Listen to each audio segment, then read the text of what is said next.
Cristo, glória e louvor a vós, Cristo, diz o Senhor,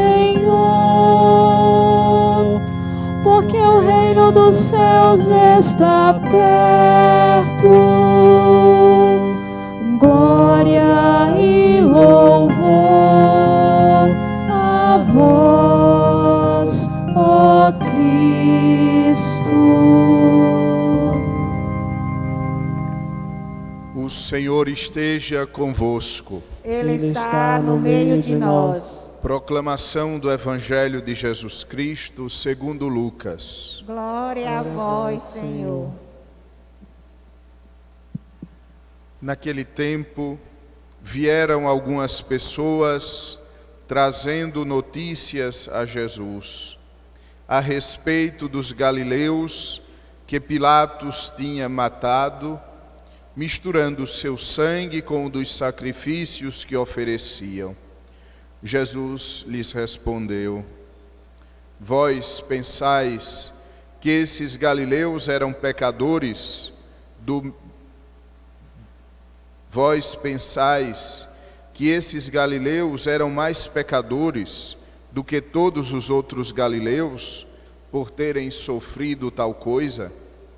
Eu vos digo que não. Mas se vós não vos converterdes, ireis morrer todos do mesmo modo. E aqueles 18 que morreram quando a torre de Siloé caiu sobre eles, pensais que eram mais culpados do que todos os outros moradores de Jerusalém? Eu vos digo que não. Mas se não vos converterdes, ireis morrer todos do mesmo modo. E Jesus contou esta parábola. Certo homem tinha uma figueira plantada na sua vinha. Foi até ela procurar figos e não encontrou. Então disse ao vinhateiro: Já faz 3 anos que venho procurando figos nesta figueira e nada encontro. Corta, porque ela está inutilizando a terra. Ele, porém, respondeu: Senhor, deixa a figueira ainda este ano. Vou cavar em volta dela e colocar adubo. Pode ser que venha a dar fruto. Se não der, então tu a cortarás. Palavra da salvação. Glória a vós, Senhor. Amados irmãos e irmãs, já faz vários dias desde que colocamos as cinzas sobre nossa cabeça e iniciamos o percurso quaresmal.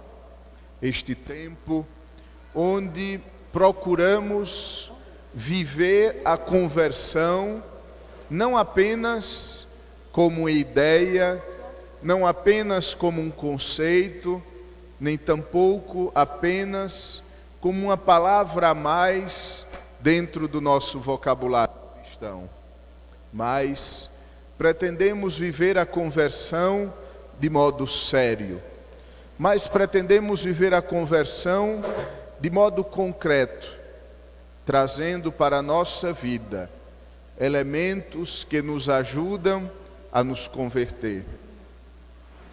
E, no entanto, ainda estamos tão longe dessa conversão que almejamos.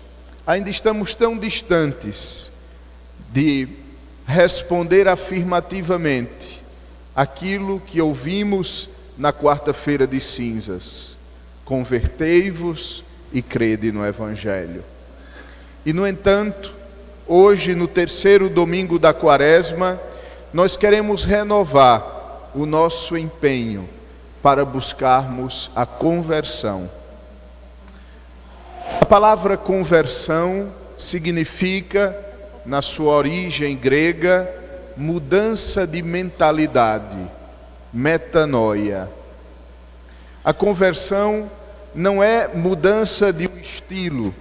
A conversão não é mudança de uma realidade superficial e acidental. A conversão é uma mudança profunda que realiza-se na nossa vida.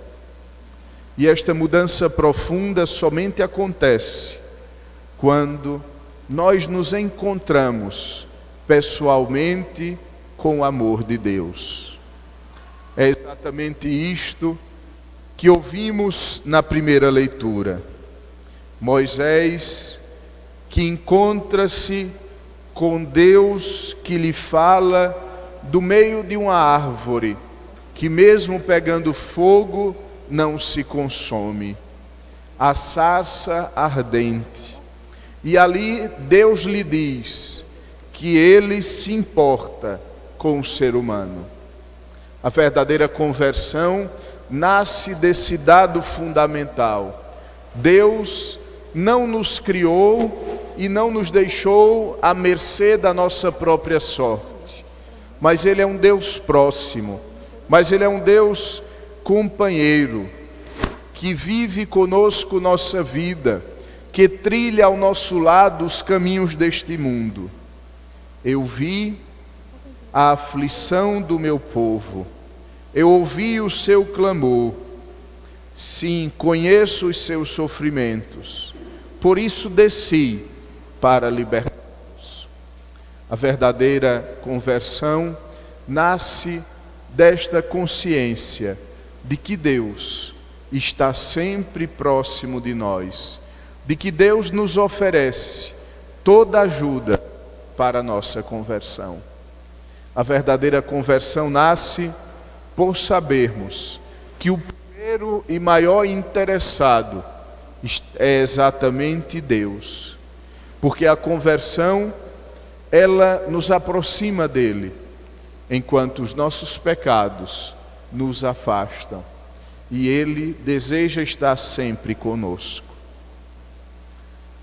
O Evangelho de hoje nos revela como Deus se preocupa com a nossa conversão. E por isso nosso Senhor contou uma parábola. Uma parábola nada mais é do que uma comparação. Uma parábola nada mais é do que uma história que carrega em si um sentido muito mais amplo e muito mais profundo. E nosso Senhor contou a parábola de alguém que plantou no seu terreno uma árvore, uma figueira.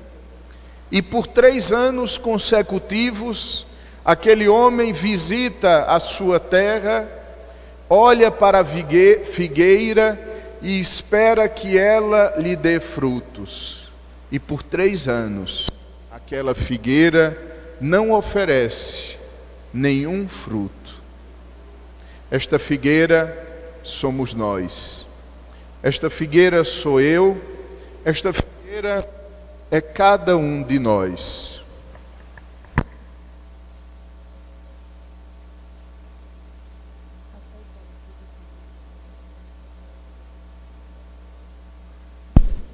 Que deveríamos oferecer ao Senhor frutos de conversão, que deveríamos com a nossa vida louvar e dar glória a Deus, e no entanto somos estéreis espiritualmente, e no entanto não produzimos os frutos que Deus espera que nós produzamos.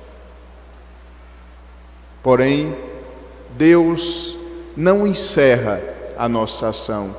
Porém, Deus não põe fim à nossa vida, já que não produzimos frutos. Assim como aquele homem não cortou a sua videira, mas ouviu o conselho do seu empregado, que disse: dá mais 1 ano, e neste ano eu vou cavar em volta, e neste ano eu vou ter mais cuidado com a figueira, e neste ano eu vou adubá-la ainda mais.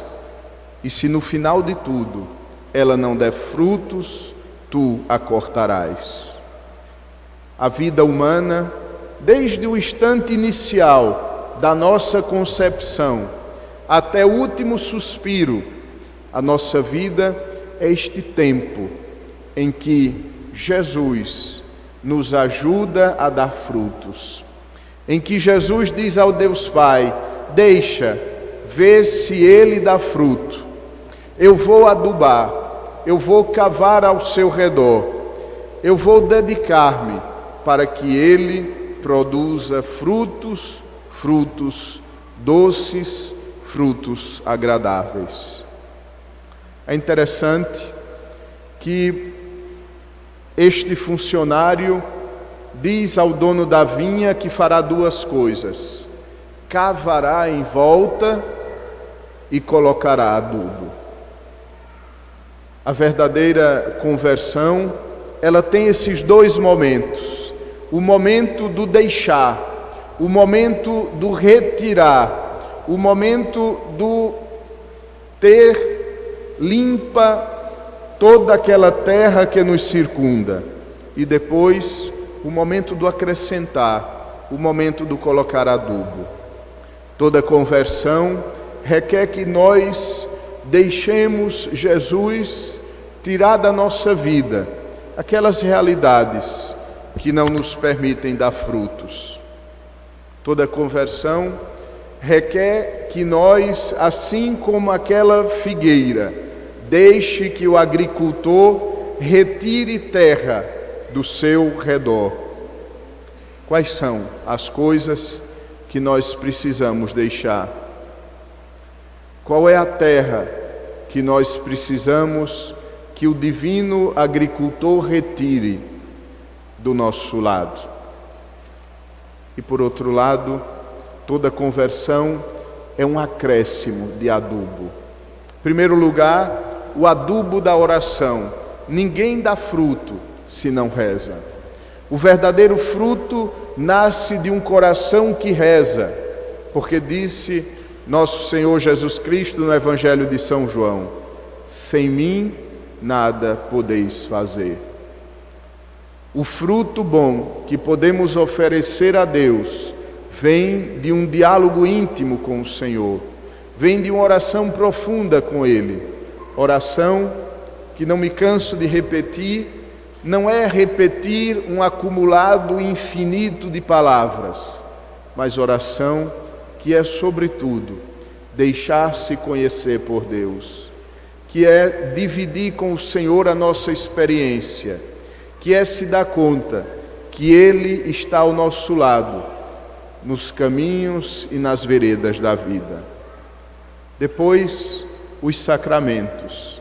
Ninguém dá fruto sem a vivência sacramental, porque o sacramento ativa em nossa alma aquilo que de bom nós temos. Os sacramentos nos tornam aptos a frutificarmos, porque os sacramentos nos assemelham a Deus, porque os sacramentos nos fazem retornar ao projeto inicial de Deus. Aqui nós precisamos então pensar na nossa confissão quaresmal. Nós precisamos pensar no modo como nós estamos recebendo a Eucaristia. Ouvimos na primeira leitura: quando Moisés se aproxima da sarça ardente, Deus lhe diz: não te aproximes, tira as sandálias dos pés, porque o lugar onde estás é uma terra santa. Imagine que santa é a terra onde a presença de Deus se realiza. Imagine nós que recebemos o corpo e o sangue do Senhor, sua alma e sua divindade. Imagine como nós deveríamos nos aproximar, não da sarça ardente, mas do verdadeiro Cordeiro de Deus que tira o pecado do mundo. E assim, cada um dos 7 sacramentos nos permitem dar frutos em abundância. E por último, ao lado dos sacramentos, ao lado da oração, a palavra de Deus. A palavra de Deus, ela fecunda o nosso coração. Assim como o pólen que entra em contato com outras flores e permitem que aquelas flores gerem o fruto, a palavra de Deus, tocando no nosso coração, faz fecundar o nosso coração de frutos, os frutos doces do reino do céu. Oração, sacramentos e palavra de Deus são os adubos que precisamos, sobretudo neste tempo de Quaresma, intensificar, se quisermos chegar à Páscoa com as mãos cheias dos frutos advindos da nossa conversão.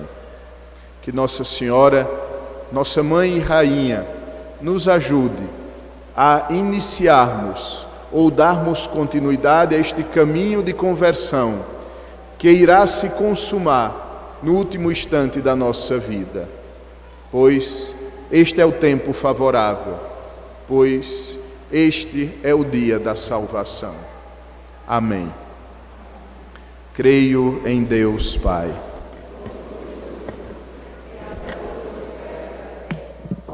E em Jesus Cristo, seu único Filho, nosso Senhor, que foi concebido pelo poder do Espírito Santo, nasceu da Virgem Maria, padeceu sob Pôncio Pilatos, foi crucificado, morto e sepultado, desceu à mansão dos mortos, ressuscitou ao terceiro dia, subiu aos céus, está sentado à direita de Deus Pai Todo-Poderoso, donde há de vir a julgar os vivos e os mortos. Creio no Espírito Santo, na Santa Igreja Católica, na comunhão dos santos, na remissão dos pecados, na ressurreição da carne, na vida eterna. Amém. Apresentemos, irmãos, a Deus nosso Pai, os nossos pedidos e digamos juntos como irmãos: Iluminai, Senhor, o nosso coração, Iluminai, Senhor, o nosso coração, para que esses eleitos ponham a sua confiança na luz e na verdade de Cristo e alcance a liberdade de espírito e de coração. Oremos. Iluminai, Senhor, o nosso coração, Para que, contemplando a sabedoria da cruz, ponham a sua glória em Deus, que confunde a sabedoria deste mundo. Oremos. Senhor, o nosso coração, Para que a força do Espírito Santo os liberte dos laços que os prendem e os façam passar do temor à confiança. Oremos. iluminai, Senhor, o nosso coração, Para que se tornem homens e mulheres espirituais, em tudo procurem